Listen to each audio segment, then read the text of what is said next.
Welcome to Advanced Patient Care, a podcast series by Vance Thompson Vision. Today's podcast is featuring advances in refractive cataract surgery, and I'm your host, Russell Swan. This podcast is here to bring you the latest advancements, cutting-edge research, and practical tips that you can apply to your clinic practice right away. So, if you're ready to expand your knowledge, stay ahead of the curve, and elevate your practice, you're in the right spot. And fortunately, I've got three great people to help us achieve that goal today. So without further ado, again, my name's Russell Swan. I'm a cataract and refractive surgeon as well as cornea and glaucoma specialist with Vance Thompson Vision out in Bozeman, Montana. And we're going to start off with Keith. Keith, could you go ahead and introduce yourself and share one fun fact if you would like to, bud? Yeah, you bet. Thanks, Russell. So I'm Keith Rasmussen, and I'm an optometrist here at Vance Thompson Vision here in Sioux Falls, South Dakota. I'm a South Dakota native. I grew up in a small town about an hour northwest of Sioux Falls. Went to Pacific University and did a residency in Reno, Nevada and Las Vegas, Nevada, and have been here with Vance Thompson Vision here in Sioux Falls for 20 years. This summer will be 20 years. Have a wife and 4 kids, so they keep me busy. But yeah, it's been quite a ride. 20 years, Keith. That's awesome. I love it. Wow. Brandon, you get to follow that up, bud. Boy, hard to do, but feel like I've been living in Keith's shadow since I started here. I'm Brandon Bartman. I'm an anterior segment surgeon. I did my fellowship up in Sioux Falls with Keith and the group up there, which was almost 7 years ago now, which is wild. But I'm in Omaha now, and I specialize in cataract, refractive, cornea, and glaucoma as well. I'm the father of 3 wonderful children, including a newborn Molly, and I know it's a lot, but I'm thrilled, and I love cataract surgery. Honestly, I'm just going to put that out there right now. This is my favorite thing, and I can't wait to spend the next 3 hours talking about it with you guys. Because that's our time limit. 3 hours, something like that. And if Brandon just like snoozes off and falls asleep, it's probably because Molly woke him up last night. So, and in the excitement of new kiddos in the crew, Tanner, take it away, bud. That's right. I'm Tanner Ferguson. I'm a cataract, refractive, cornea, and glaucoma surgeon at our Sioux Falls and also our Sioux City location. I'm originally from the Sioux City area, so it's been fun being back in that area, taking care of those people that I, played a role in helping me who I am today.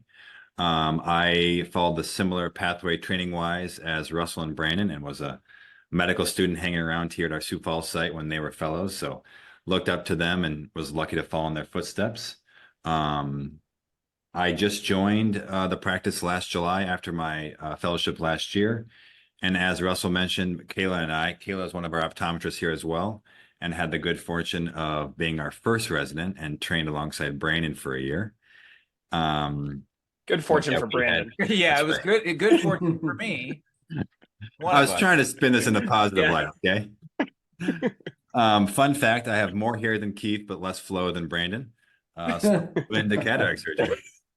Sweet.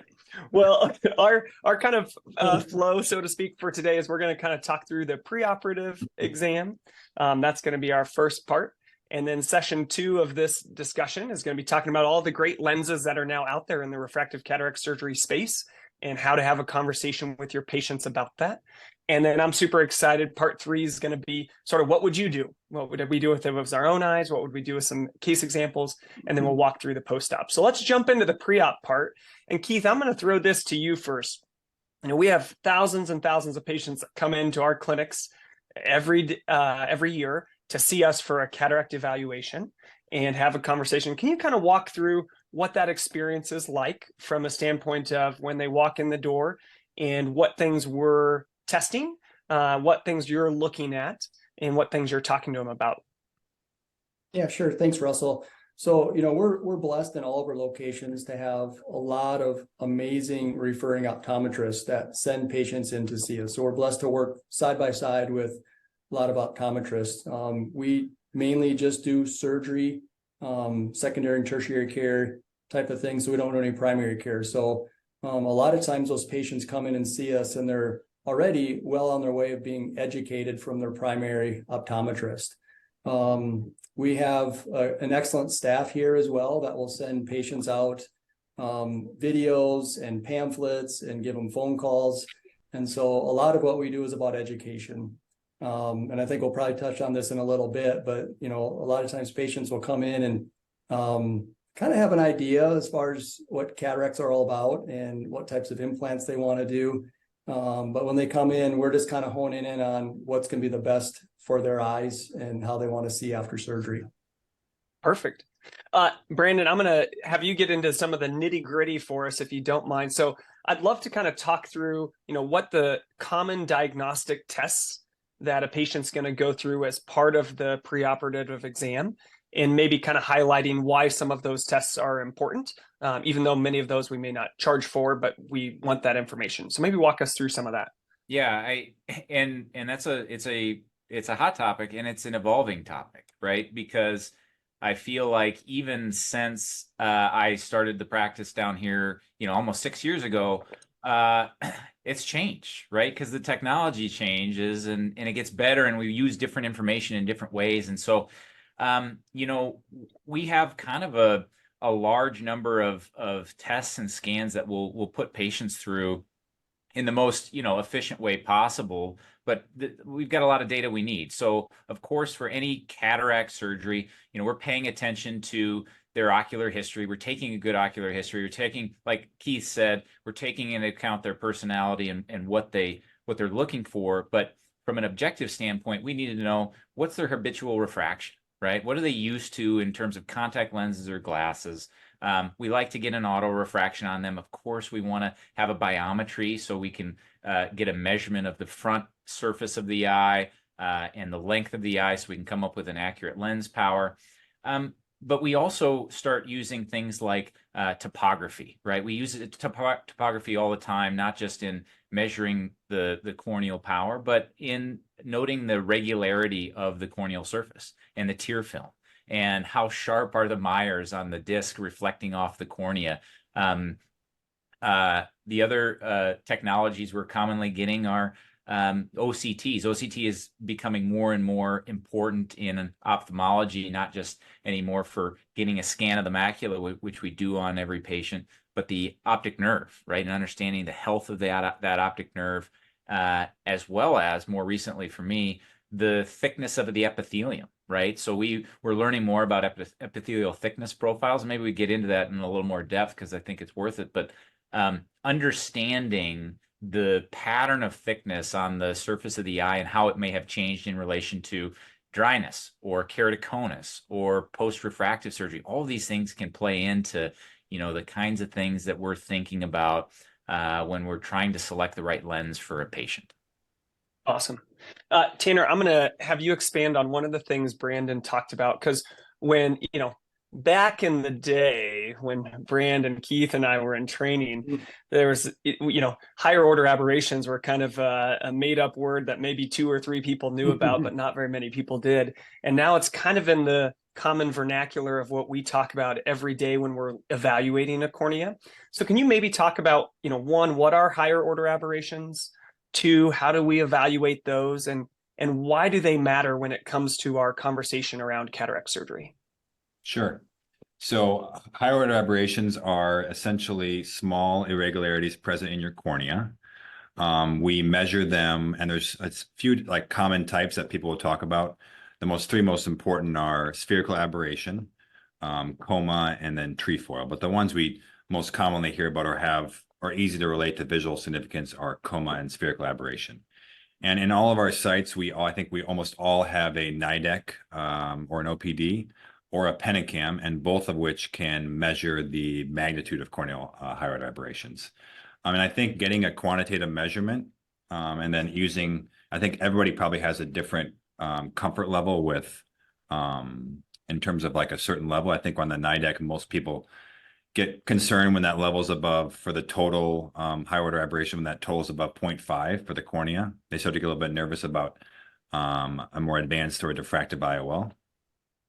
And, you know, I think over time we've learned how to use that information to guide the IOL decision-making discussion and process. And we've also learned that the IOL technology has improved to where, I think we used to be more conservative with those numbers, but with the advancements in the IOL technology, I think we're willing to push a little bit more. But I think, like you guys said, I've been really lucky. I've used that since day one in practice. And I think it's a helpful tool to making sure the patient's going to be happy with the IOL that we put in their eye. Okay, so some quick survey. Brandon and Keith, is it trefoil or trefoil? Brandon, what is it? Trefoil. Trefoil. Keith? I say trefoil as well. Oh, see, that's what I meant. So I don't know, but Tanner's going trefoil. You guys ever heard about trefoil? It's very green. It's very It's way more important than trefoil. I don't actually, I don't know what it is, but I'm going to feel bad if Tanner is right. I mean, I feel like he probably is right, but trefoil sure sounds cool, I think. That's right. And then the second thing I'd love for you guys, when you think about, particularly the scans that we're getting. So if I had to tell you preoperatively for your cataract evaluation, you have a IOL or optical biometer, you have a regular topography, you have a way to evaluate higher order aberrations, and you have an OCT. Top to bottom, most important to least important, how are you rating those four things for great cataract surgery outcomes? Keith, you got to take it first. Oh boy. Well, I'd say the biometry is most important just because we need to figure out what power of implant's going to go in the eye. Trick question. But the cool thing about this is the instruments that you just listed off have a lot to do with refractive surgery. And so, this cataract surgery nowadays isn't just everybody gets a monofocal implant. And so that's the cool and exciting stuff about what we're talking about today is it's really refractive surgery and how we talk to our patients, how they want to see after surgery with glasses, without glasses, all these other pieces of equipment, topographies, OCTs, NIDEX to get high order aberrations. They're all coming back to the refractive status of the eye and how we're going to maximize that. So I think kind of basic overall arching to answer your question, I'd say biometry first is so we can get an implant in the eye. And then I'd want to see topographies, high order aberrations, which probably goes along with topographies, and then OCTs. Anyone say differently? No, I'm exactly the same for the exact same. I mean, I was just going to say I was going to pull a Vance and say all of them. You can't rank me, force rank them. We'll take them all, which is kind of our approach. But there are a lot. I bring it up because there are a lot of practices out there. To your point, Keith, that don't think of cataract surgery as a refractive surgery, and they may say, "Hey, just an IOL biometer is just all we need, and we don't need to have a topography, and we can put a toric lens in without a topography." And oh wait, that patient had irregular astigmatism, and maybe that wasn't a great option. So I do think all of those really play an important role in kind of what we do today. Brandon, I'm curious, can you jump through for me when you think, Keith talked a little bit about when we have patients coming in, a lot of times they've already been seen by a primary eye care provider. What's kind of the most important information or most helpful information that you're seeing on a note coming in for you for a patient that has a cataract and is being referred to you for surgery? What are the most helpful things that a primary eye care doctor can do to help prepare that patient and also to help prepare you for the conversation? Yeah, I think this is a really, really important question and something worth spending some time on. Every referral, I hope anyway, and in most cases, like we've got a great network of docs that send in, and most all referrals have these forms that are addressed to us with the patient's history and things like what is their best corrected vision, right? And what's their visual potential, right? We have the question on there, when were they at their visual potential? How long ago and what was it? And then their ocular history, like this patient has been a habitual multifocal contact lens wearer for a long time, or a patient loves monovision, or all of these little important details about their past experience with these patients. I can't overstate how important those things are to me, because I use that information not only to help like guide appropriate care and make sure we're not missing something like a history of LASIK or something else, right? But also, equally important, it helps establish that relationship connection between us, the patient, and the referring doctor. It's like when the patient leaves their office scared, knowing, oh my gosh, I came in for new glasses and now you're telling me I need to have surgery to see better. If they know that we're in communication, like, oh, hey, I got to review this note from Dr. So-and-so. They were mentioning to me about this, that, or the other thing. All of a sudden, the loop feels more closed and secure to a patient who's already feeling vulnerable. So equally important to the information I'm getting is what that communication means to that patient. Perfect. I love it. I think that's a great kind of wrap up commentary on the preoperative section. And again, I think it's this beautiful meld of the information you get on the front end from someone who's had a long-term relationship with a patient, and then taking that information and blending it with the, great technology that we have to evaluate their eye to know kind of what options are best for them that really create a beautiful spot. So what I'd like to do, yeah. Russell, do you mind if I mention one more thing? I would love it. All the technical stuff that we get, visual acuity, biometries, that sort of stuff. But one of the more meaningful things for me too is what's the patient do for an occupation? What are some of their hobbies? Because we're going to learn a lot about those things in terms of how they use their eyes and how they want to see after surgery. And so that for me is huge in helping a patient choose which type of IOL would be best suit their lifestyles. Yeah, Keith, I think that's such a great point. I think about, my parents who have not had cataract surgery. They're beating the average, but they're getting to the 70s. And my mom loves to be in her sewing room as much as possible and loves that super, super fine up close vision. And my dad could drive 12 hours in a day and just think it was the greatest day in the history of days. And their visual desires might be a little bit different, either occupationally or hobby wise. So I think that's a great, great point. So Tanner, any other closing thoughts you have on the pre-op part before we jump into the next section? The only other historical point that I think is important to include is, does the patient have prism in their glasses? Because no matter what lens we put in their eye or what cataract surgery we do, they're going to need that prism after surgery. And I think it's always an important thing to pick up when you're evaluating a patient or sending them. So, yeah, great point. Absolutely perfect. And last, and I would just highlight again the comorbidities that a lot of people talked about. The last podcast series talked a lot about how do we deal with glaucoma as a comorbidity, both in terms of MIGS surgeries, but also in terms of IOL implants. Obviously, macular degeneration, diabetic retinopathy, a lot of those things do play a big role. So part two, what we're going to do, we're going to jump into some of the fun technology that we have. So the lenses that are now available, and then kind of how we talk to patients about it. So honestly, this is the part I think, Keith, you are our senior wisest person, but I think about your career arc and the improvement that you've seen in IOL technology. It's pretty remarkable. Maybe I'll let you jump in this first in terms of just, talking through, hey, what implants did we used to have?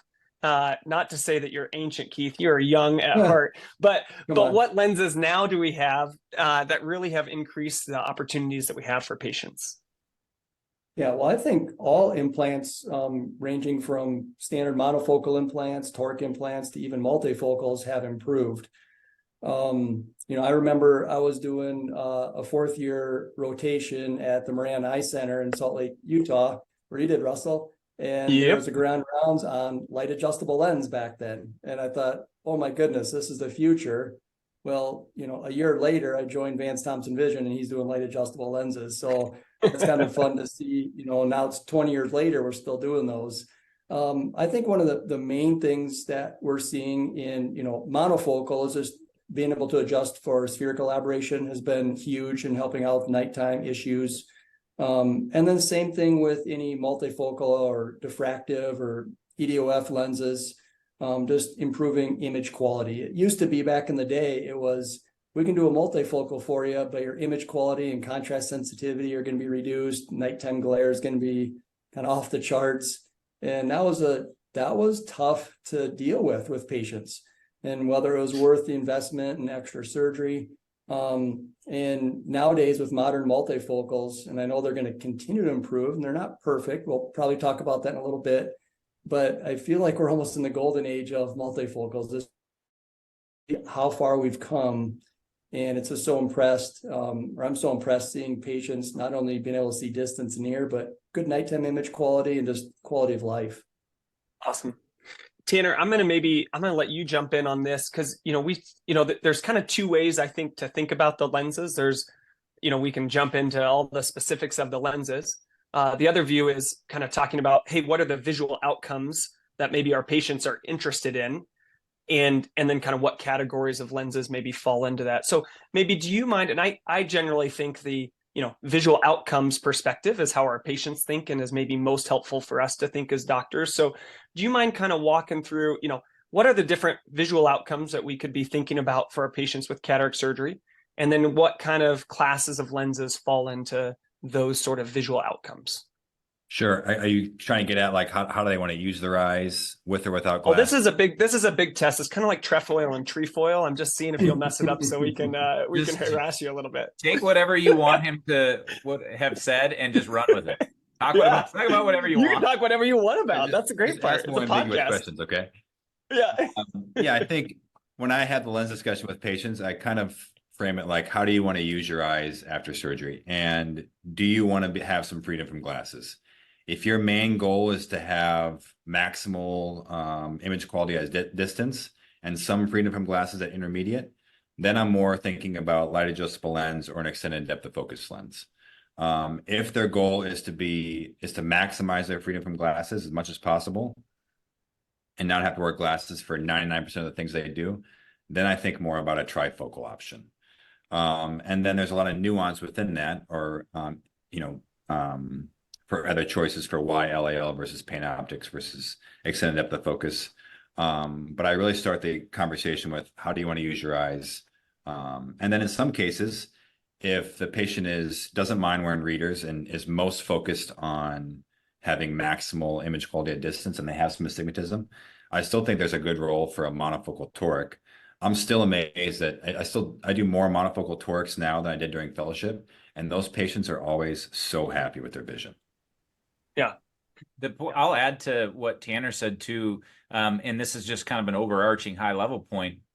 What we're seeing now that we have, for a long time we had those categories, the multifocals, and then and monofocal and toric, and then came extended depth of focus, and what we're seeing is further iterations on each of those things, and they're starting to blend between, right? We've seen a dramatic advancements even in monofocal technology that edge towards more of an extended depth technology, and so now there's a new category called monofocal plus, right? So it's an incredible time to practice cataract surgery, which is, like Keith said, refractive surgery, right? And if it wasn't refractive surgery, this iteration of technology wouldn't continue, right? Because it wouldn't matter. So that's a great point, Keith. That is refractive surgery. The other thing I'll say that I'm going to contrast with Tanner just a little bit, and I think we're getting to the same point, but I do it a little differently. And this was a recent change for me. But instead of asking patients how they want to use their eyes after surgery, what I ask them is, how well do you want to be able to see without glasses? That's it. And I let them run with it. Totally open-ended. They can decide, whether they think I'm talking about distance or up close. They can clarify for me. And it's all about trying to get them to answer the question, how well do you want to see without glasses? They say, I want to see well without glasses, because who doesn't, right? It puts them squarely in the mindset that, okay, I'm going to have surgery. This is going to change my prescription. How well do I want to see without glasses? And what technology, and then they tell me, and I tell them which technology will help achieve that goal, right? And so I feel like it's simplified the process for me a little bit. So I hate to disagree with Tanner because he is my junior, but I just take a slightly different approach. Yep. Yeah. And mind if I add a couple of things? There's a couple other questions that I like to ask patients, especially myopic patients when they come in, especially females. Is, do you take your glasses off when you look in the mirror to do makeup? Or guys, do you, shave without glasses? Because that's an important question to ask the patients too, because if they're myopic and they read without glasses, or again, simple things like shaving or putting makeup on. It sounds kind of small, but when they do it every day, if they were myopic pre-op and we don't ask them that question, we put a monofocal and make them distance, they're not going to be happy when they're having to use a magnifying mirror to put their makeup on.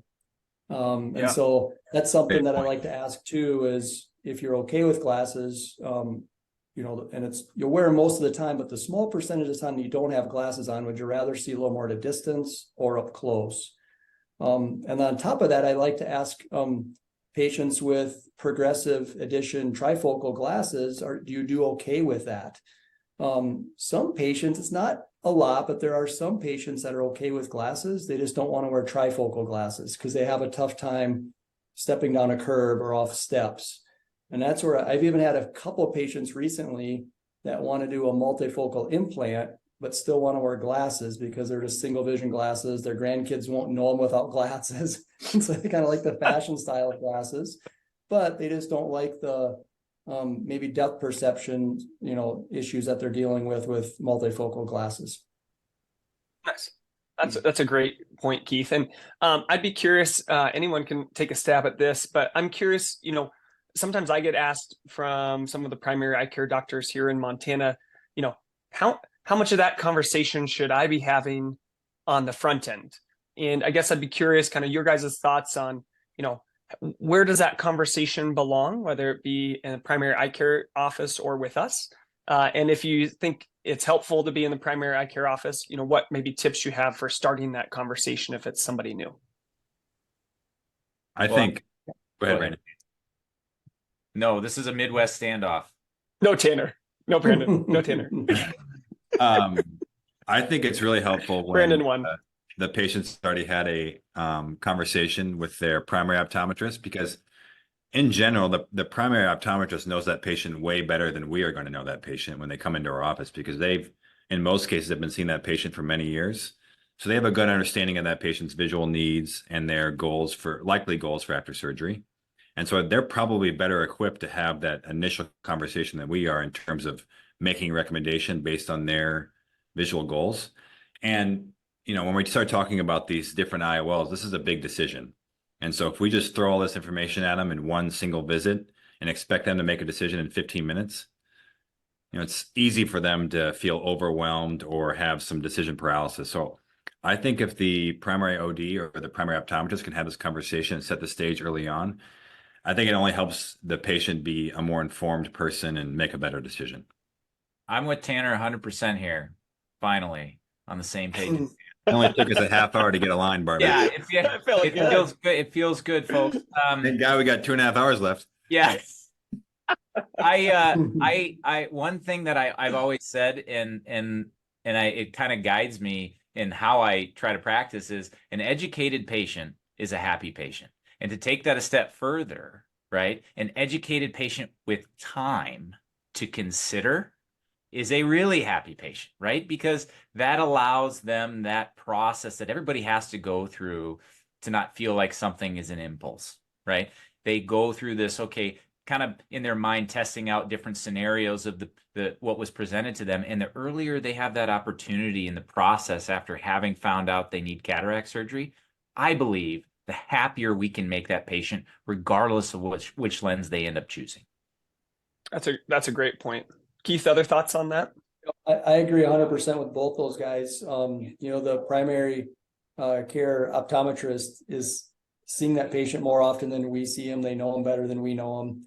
It's one of the reasons I love our See and Do program so well, is because a lot of times the optometrist will have that conversation with the patient, and they don't necessarily have to get into all the nuts and bolts of every little optics of every lens, but just give the patient somewhat of an idea about different options. And then in our See and Do program, our patients are getting called, they're getting videos, they're getting pamphlets. One of our doctors is calling them before they come in.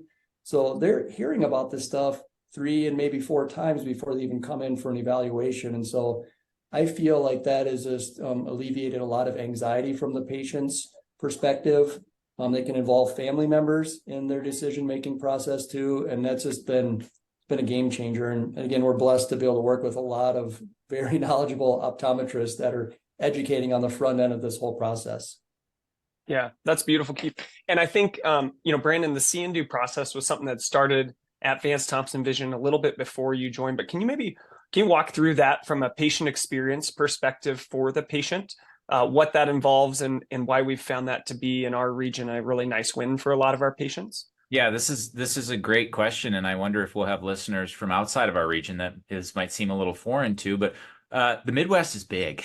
There are vast expanses of ranch and farmland and rolling hills, and it's beautiful. Come visit. But the reality is, a lot of our patients are coming from a long ways away, and it's a meaningful practice to try to limit how much they want to travel. And by the way, they're patients with cataracts and they need a driver. And a lot of the coordination has to take place in order for them to have surgery. And so what a see and do is for that patient is an alert from their doctor that they're interested in this program. And our team jumps into action. And basically we've got patient advocates that specialize in connecting with these patients ahead of time, having conversations with them, sending them a folder of information from maps on how to get to the clinic and surgery centers to their IOL options to start those conversations, which can then be continued by one of the doctors in the office, oftentimes who may call that patient before they arrive, so that this all feels like a connected experience to that patient. And then they're anticipating with excitement instead of anxiety that day of surgery. And that day comes and they come and see us for not only their surgery, but we do the evaluation that day too, right? And we go through all of the stuff that we normally would. It's not abbreviated in any way, except in the perhaps the counseling and the decision making, because a lot of that stuff can take place ahead of time too.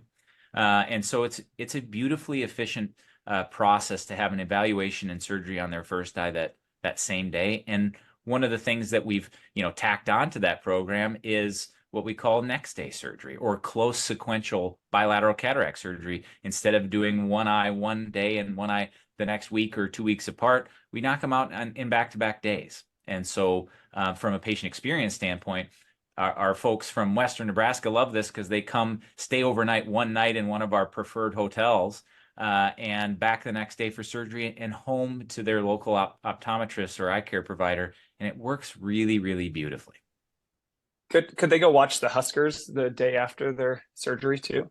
Yeah, depends on how disappointed they want to be with not their vision. I love the Huskers. Not their vision. He was talking about volleyball. Yeah. Yeah. Volleyball. We're winning yes, the national championship next year. That's right. Next year. Sounds good. Awesome. Well, what I'd love to do, we talked a lot through some of the lenses and options in the conversation. We're going to jump into the next section, which is sort of a what would you do section, which I'm super excited about. And we'll maybe get a little more into the specific nitty gritty of some of these lenses just based on clinical scenarios. But I'm going to start with a couple questions first that are maybe applicable or theoretical. So first, if you guys were having cataract surgery and you had the choice of doing your two eyes a month apart, a week apart, a day apart, or the same day, what would you choose? Closest to Tanner, surgery goes first. Oh, Tanner.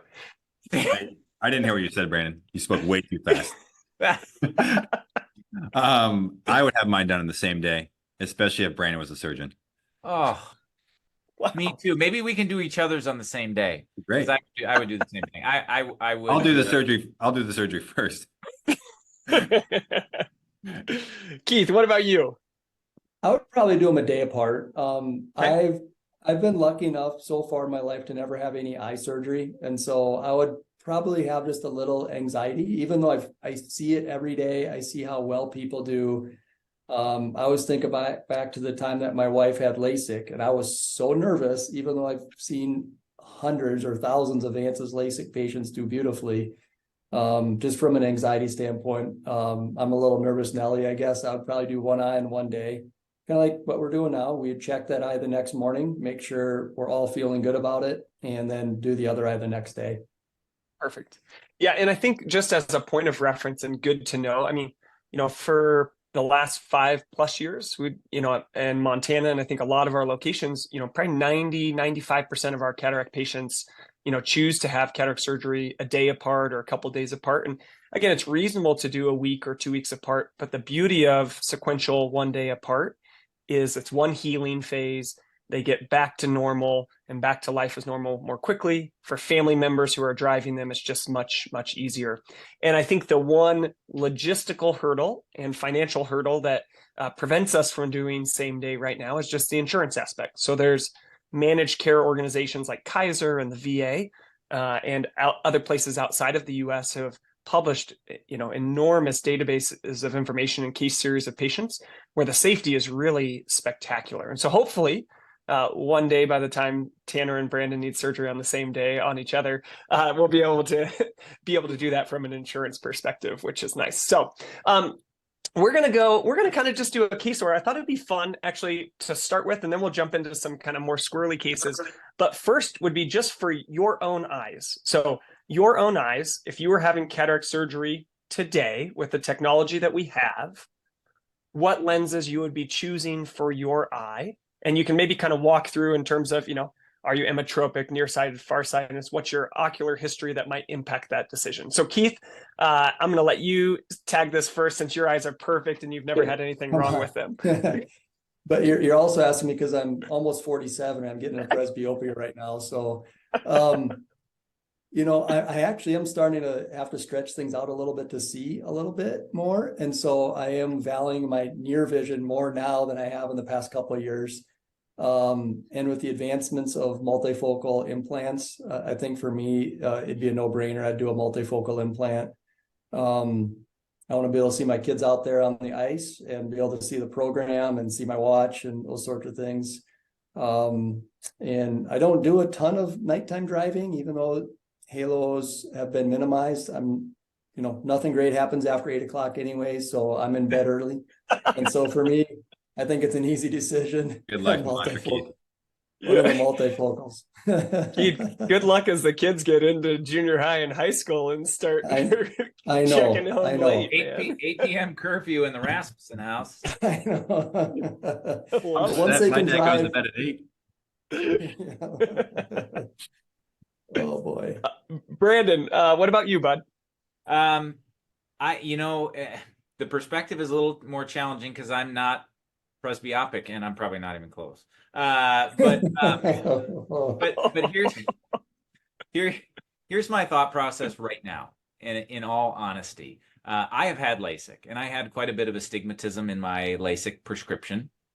And I've been following, obviously my topographies and my epithelial thickness maps, and I've got, not a super normal epithelial thickness profile. And one of the thoughts, of course, anytime we're going to choose, a technology with a patient, we say, what's my likelihood of success here? And I think even post LASIK, the formulas are so good that the likelihood is still really, really high, that we'll nail it. And then what am I going to do if I need to adjust? Like, is there an adjustment plan for this particular patient if there's a little residual refractive error, right? Because you need to have those things thought out as a refractive cataract surgeon these days. So for me, I really, really like LAL technology. That's the light adjustable lens. I think I've seen particularly post-refractive corneas do so beautifully with this technology.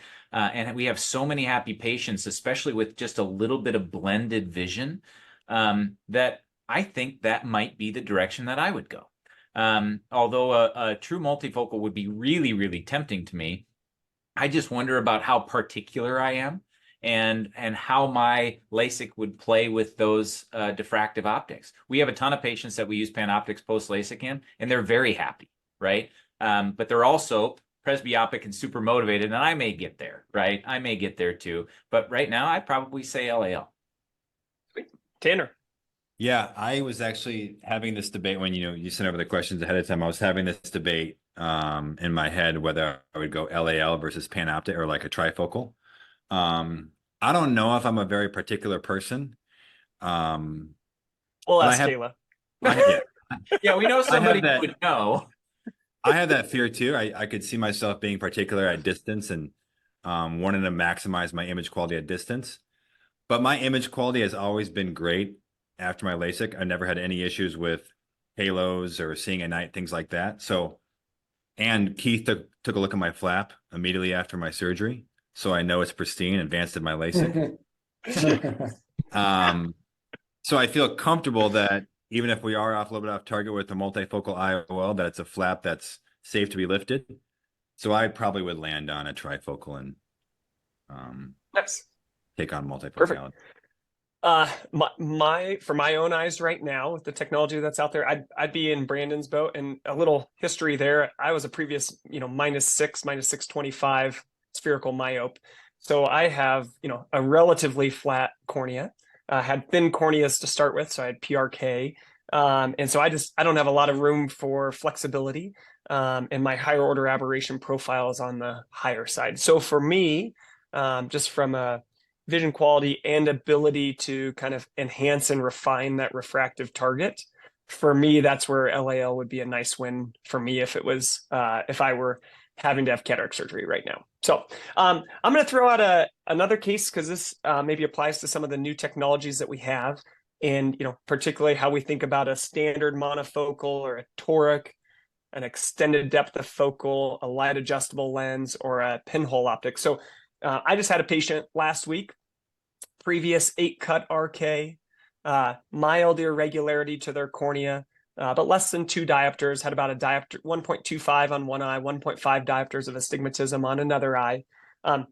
Like many patients who had previous RK, interested in some refractive freedom, particularly for distance.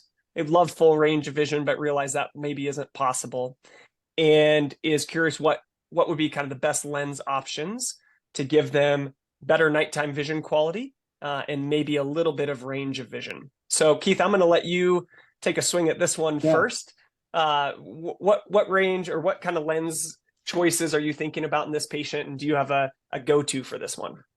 Yep. One of the first questions I'd ask that patient too is, how was your vision right after you had your RK? And if it said it was amazing, that opens up a few more choices, whether it's light adjustable lens, pinhole, IOL, or even an EDOF. In our practice, I would say most of those patients were using light adjustable lenses. I feel like this is a sweet spot for light adjustable lens. We put the implant in the eye. We wait probably about 2 months, especially post corneal surgery. Sometimes those refractive changes can linger for a little bit longer. But the cool thing with people that have had previous RK is they have almost a little bit of multifocality built into their cornea. And so when you do a light adjustable lens and you target one eye plano and the other eye -0.5, -0.75, with that multifocal cornea, those people are reading really well. And so those are actually some of my favorite patients to work with LAL. Now it's a journey, and patients have to understand that it's several months, but those have been some of my favorite patients to work with. And most of the time we're doing LAL. Beautiful. Brandon, what if we took that same patient and instead of 1.2 diopters or 1.5, they had more irregular astigmatism and maybe 2.5 to 3 diopters of irregular astigmatism, and they particularly even pre their cataract have kind of been frustrated by their nighttime vision quality, and they have a little more irregular corneal topography. Would that impact your decision in terms of what lenses you're thinking in that patient? It certainly does. One of the important kind of forks in the road for us when we're thinking about irregular corneas is this eye, for best vision, is this eye going to be contact lens dependent, right? Is their best vision really going to be just a lens, or are they going to need like a scleral lens, right, to see their best? I mean, keratoconic or RK or you name it, post-keratoplasty, we've got a ton of irregular corneas out there. And so I always try to decide, like, are they going to be looking through a fluid dome and normalizing that cornea, and we're going to want some other type of optic in there? So that's a decision point for me. But when you're talking about more of the higher order aberrations, and of course the light adjustable lens corrects aberrations, but only the lower ones, right? And so So, so when we're talking about really aberrated corneas, we're starting to say, okay, do I want to consider doing an aphthera, right? Aphthera being the pinhole IOL, which can help kind of eliminate some of those peripheral light rays that end up scattered and causing contrast problems and reduction in visual quality. Can we improve that with one of these pinhole IOLs? And if not, we have, even in the cornea you're describing, Russell, we have seen success with the LAL, right? When you can't really identify how much of those lower order aberrations they are on the cornea, where that prescription is going to wind up. If they say, hey, I want anything possible to maximize my vision without the dependence on contacts or glasses, then I think, LAL can still be on the table, right? Aphthera is on the table. And then when you get to the really irregular corneas and they say, I really need to see better, or they're already contact scleral lens dependent, then we might be having the conversation about a monofocal being the best choice for them, because we don't necessarily want to go down the road of having a oddly shaped advanced optic or a toric and having to do some fancy stuff with contact lenses afterwards. Awesome. Tanner, any other thoughts on either of those two scenarios?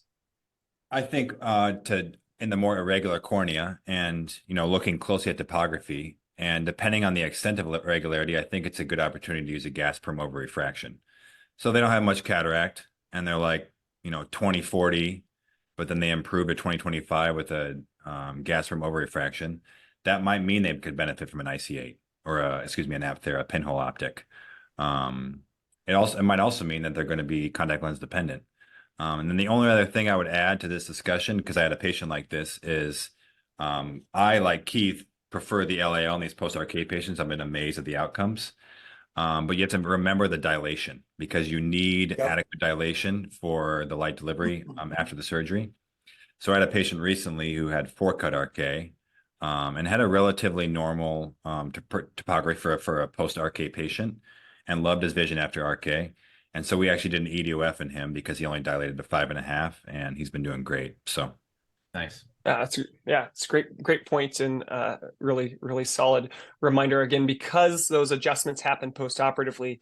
We want to see them dilating greater than 6.5, ideally maybe even 7 pre-operatively, to know we'll be able to get complete focus on the IOL optic at the time of the adjustment. So that's super great. Okay, so one of my other favorite class of patients is, we'll just call them the particular type. So, we sometimes use a Dell questionnaire, and it's like, hey, I'm like super easygoing, or like I'm super type AAA and very, very particular. And they kind of write to the right of that spectrum, like I'm even more particular than a particular person. And they might be a pilot or they might be an engineer.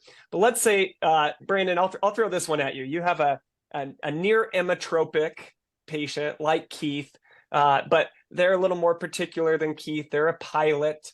And they are, they would like the most visual freedom that they can have, and they would like the most visual range that they can have. And oh, by the way, I also want the absolute best optics that I can have.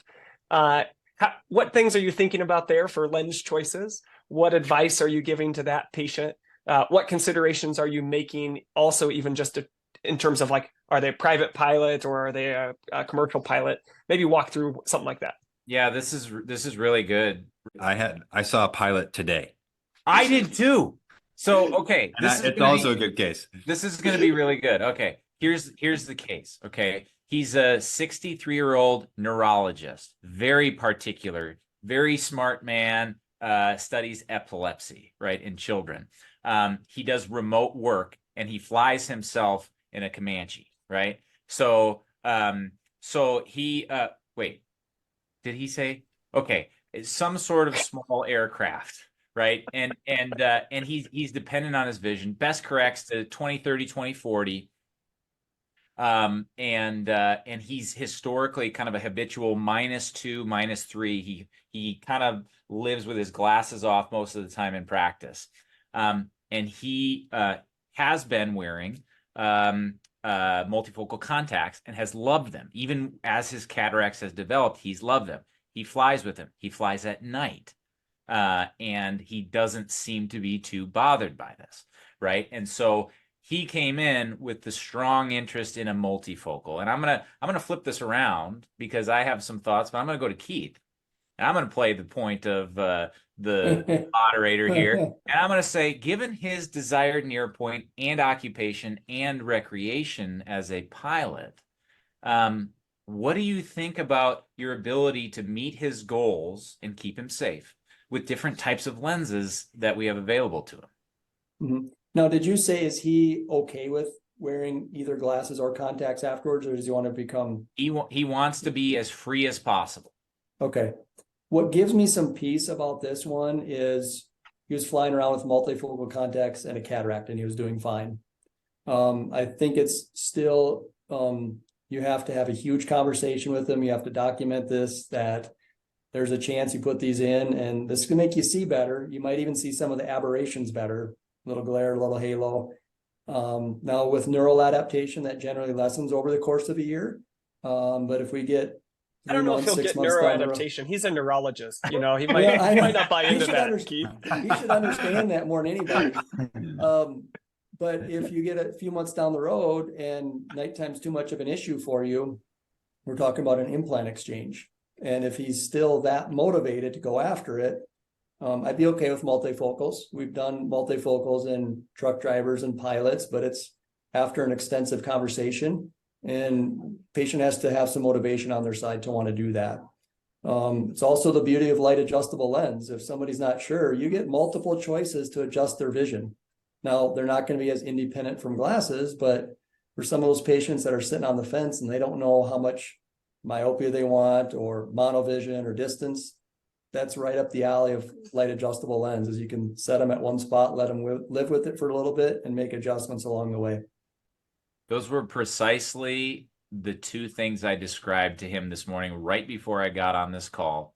And he's considering both of those things. And so this is one of those times where I think education plus a little bit of time is going to be really important to patient satisfaction here.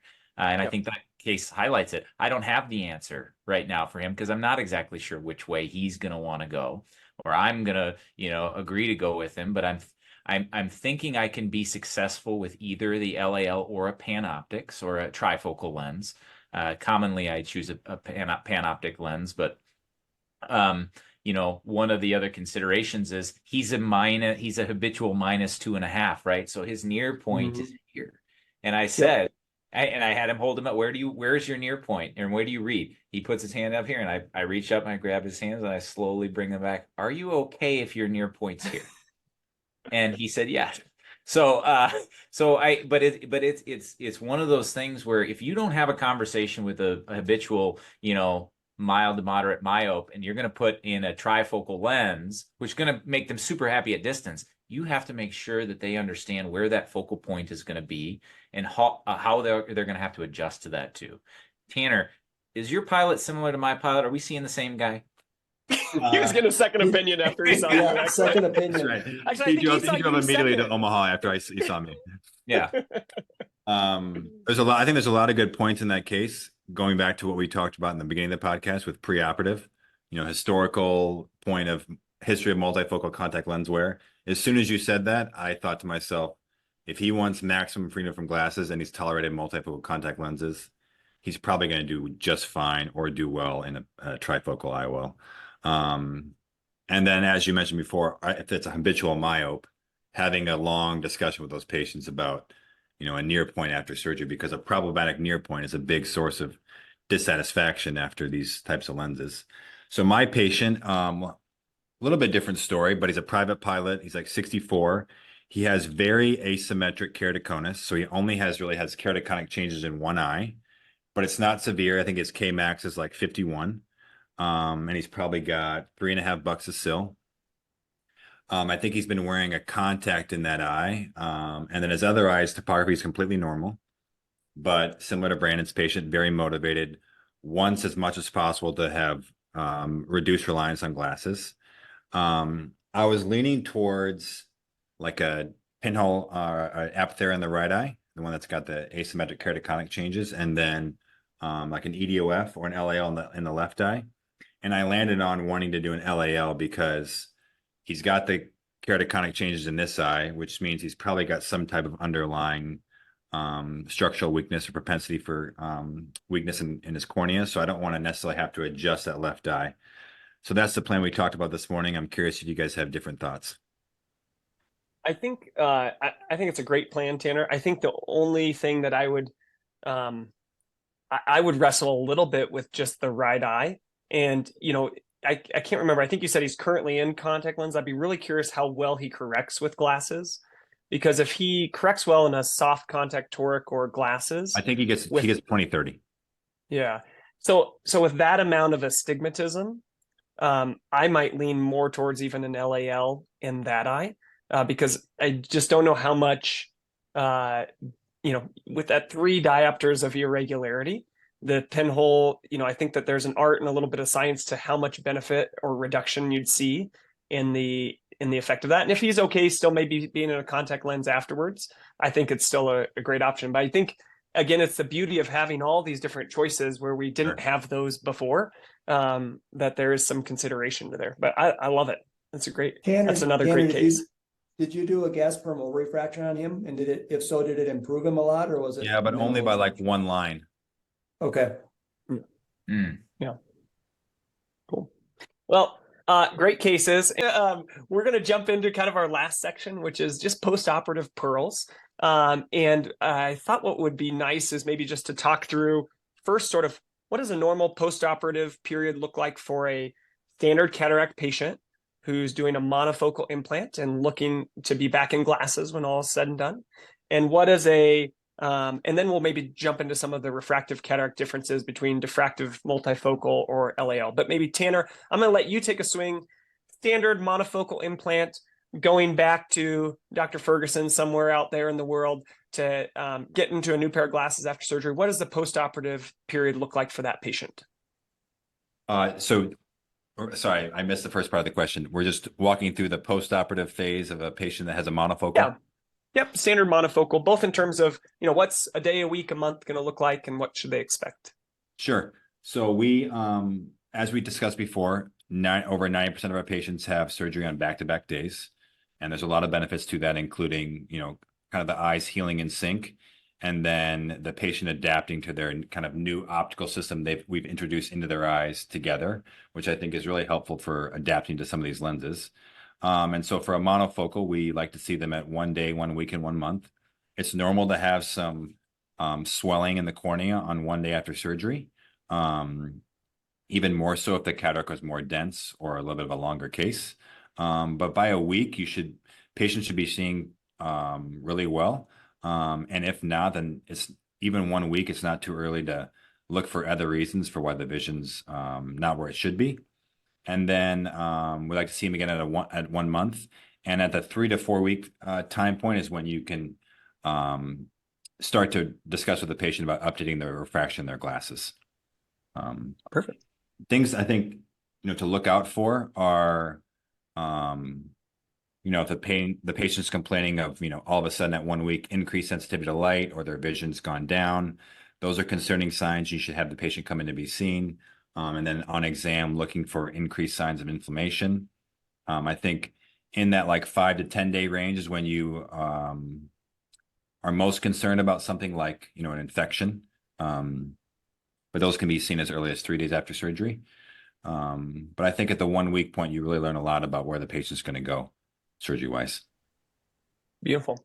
Brandon, can you maybe just differentiate somebody who had a extended depth of focus or diffractive trifocal lens? All those same things still apply, but now we're getting to that 1 month mark, and maybe they have 0.75 diopters of astigmatism left. How's their journey going to be a little different than a patient with a monofocal implant?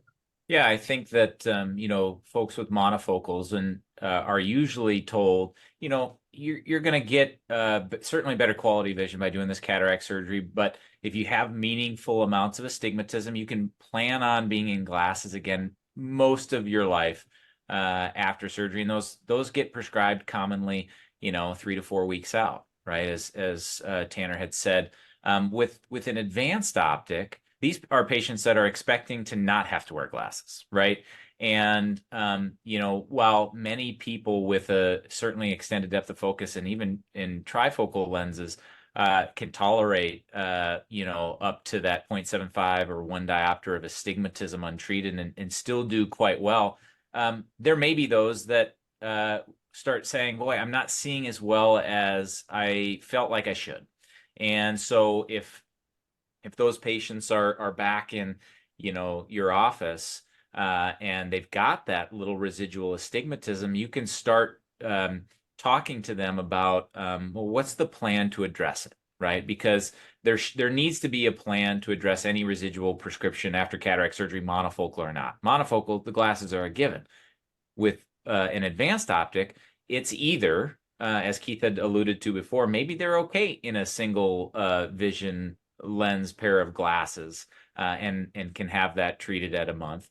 But maybe there's somebody who says, well, I really want to be free as free as I can, and what's the plan for a touch-up? They may need a temporary pair of glasses, and getting them to about a 3-month mark, right? So that's when the 3 months mark is usually when we start thinking about doing a fine tune, in which case we will commonly do an extra visit after the 3-month mark, called an advanced visual analysis, where we really look at their tear film, their refraction, to make sure everything else is healthy, identify their source of refractive error, and then go ahead and treat it with something like a corneal adjustment procedure, fine tune, like LASIK or PRK. But that 1 month mark can be really important in touching base with those patients, letting them know, hey, you're still in the middle of this process, right? If you've got a little residual prescription, that's okay, right? There are plans to address that. If you need a temporary pair of glasses, that can be available. And then always reminding them that even once that refractive error is eliminated, things like dry eye are important to treat. Things like neuroadaptation are still taking place, and it can take months, even up to a year for patients to adjust to that. So setting the tone of those things, which also need to happen preoperatively, are important to remind patients in that early postoperative period. Beautiful. Keith, maybe I'll throw it to you. The majority of our patients are on what we would kind of term a drop-a-day program after surgery. Can you kind of talk through the postoperative inflammation control in terms of our use of intracameral medications and then topical medications after surgery, and kind of why we do it the way that we do? Yeah, so back in the day when I was first started, it was 3 different drops. It was antibiotic 4 times a day for a week, and steroid 4 times a day for a week, 3 times a day for a week, twice a day for a week, once a day for a week, and then whichever NSAID. I mean, that could have been 3 times a day for a month. I mean, that was 10 to 12 drops for the first couple of weeks, and it's tough for patients. It was a big pain point. It was expensive. And then, probably maybe Russell, were you the one that started this, or was it even before you, where we started going to intracameral and yeah, when I was a fellow there, we had just switched to intravitreal triamcinolone and moxifloxacin and creating floaters for everyone. And then at my end of my fellowship, we switched to dexmoxicatorilak, which was a very nice transition. Yeah, good job, Russell. But boy, that has been such a game changer. It's amazing how quiet eyes come back at day 1. Certainly there's still obviously sometimes some edema, but it is so different, you guys, looking at 1 days now compared to 15 or 20 years ago. They're so quiet. Patients love it. Just using 1 drop a day. Risk of infections so small at this point. Compliance is through the roof, and it's just more cost effective for patients too. So it has been almost equally as big of a change as some of the advances in advanced implants. This has been huge for patients. Yeah. I think about like the patient experience part of things, and there's all these places where that comes into play. IV free sedation, see and do, same day, next day, but drop a day has just been awesome for patients. And to take all 3 of those medicines, put it in 1 dropper, and they just know, hey, you gotta do it once a day. You can do it at the beginning of the day, the end of the day, middle of the day, whenever in the day, but you just got to get in once a day. Tanner, I'd be curious. You sometimes at some of our other conferences or in other communities, you'll hear about dropless surgery, and I'd just be curious. So, giving patients antibiotic and steroid at the time of surgery, and then nothing from a drop perspective afterwards. Boy, that sounds great. maybe, are you doing that at all? And if not, why not? Or what things kind of give you pause maybe about that? Sure. So there's a number of different kind of approaches for dropless cataract surgery. The one is like a transonular injection into the anterior vitreous at the time of surgery. And there's benefits to that. And then the other common approaches they've talked about is in addition to a intracameral or intraocular injection at the time of surgery is like a intercanalicular punctal plug. That's like a drug-eluting implant. And then there's also another intravitreal injection that people are using. These all have really nice theoretical benefits, not having to take drops after surgery, avoiding, the ocular surface. But I think, we trialed some dropless approaches in our practice. I wasn't here during that time, but I think what people found was that there was more AC reaction they'd like, at day 7 to 10.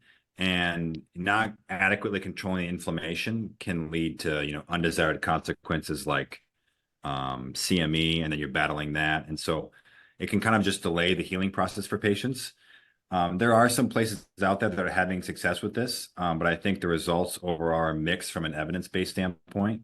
And I think the way we do drop a day coupled with back-to-back surgery where really they're only taking the drop for 4 weeks, I think is really a great thing for patients. And I feel more comfortable as a surgeon knowing that they're getting some anti-inflammatory continuously from, days 1 to 7 in that early postoperative period. Yeah, I know for me personally, and Brandon, I'd love your thoughts too as we close out. But for me personally, I've lived through some of those trials of different things, and because it's kind of a dream state to be able to apply medicine, do at the time of surgery, and then not even have to have drops. And I'm still hopeful we'll get to a point where it's really consistent. But to your point, Tanner, kind of what I would term a higher than desirable rate of recurrent iritis, a Right. higher than desirable rate of cystoid macular edema. And then I think the other technique that you didn't describe that was commonly used and still sometimes is subtenon's Kinalog injection, which actually gives a nice prolonged yeah. anti-inflammatory effect.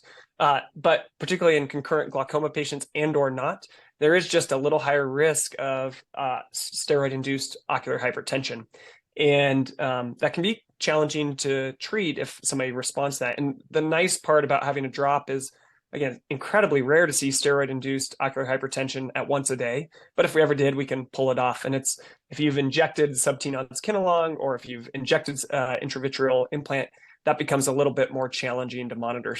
So for those reasons, for me, I like the drop-a-day program as it currently stands, and I'm still hopeful we'll find a nice alternative. But Brandon, your thoughts on that? No objection, Your Honor. I love it. I agree. Well, I agree with everything you guys just said. Awesome.